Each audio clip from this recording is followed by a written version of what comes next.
नमस्कार सर्वांना।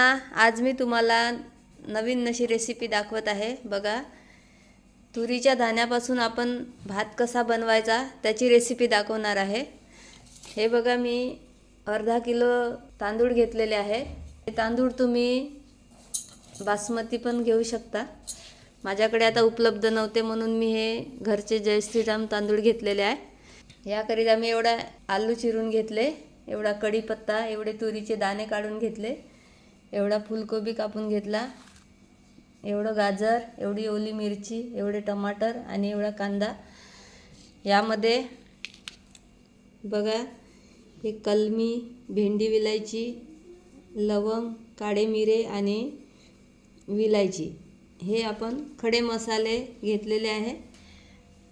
आणि यामध्ये लसूण, अद्रक आणि खोबरं याचं वाटण करून घेतलं आहे। गंजामध्ये बघा, मी एवढं तेल गरम करून घेतलेलं आहे आणि यामध्ये मी आता हे खडे मसाले घालत आहे। जिरे घालत आहे, एवढी मोहरी घालत आहे, आता कांदा घातलेला आहे। आता मी एवढा कांदा टाकला यामध्ये। कांदा 2 मिनिट परतून घेऊ। आता यामध्ये ओली मिरची घालत आहे, ओली मिरची सुद्धा 2 मिनिट परतून घेऊ। कढीपत्ता घालत आहे।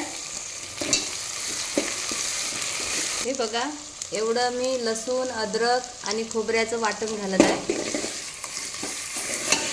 याला आता आपण थोडं 2 मिनिट परतून घेऊ। आता टमाटर घालत आहे, टमाटर 2 मिनिट परतून घेऊ। मी हा अथर्व मटण मसाला थोडा घालत आहे। टमाटर आता छान शिजलेले आहे। यामध्ये मी ह्या चिरून ठेवलेल्या फुलकोबी, गाजर, आलू आणि दाणे,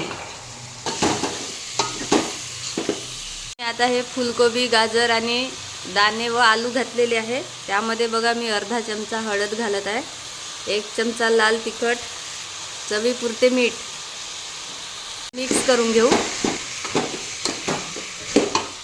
यामध्ये मी थोडी मेथीची भाजी घालत आहे, यामुळे भाताला खूप छान सुगंध येतो।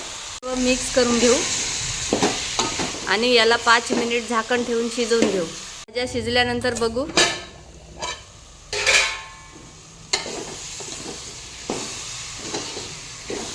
तर यामध्ये आपण हे धुवून ठेवलेले तांदूळ घालू। छान मिक्स झालेला आहे। यामध्ये आता भात शिजण्यासाठी आपण पाणी घालू।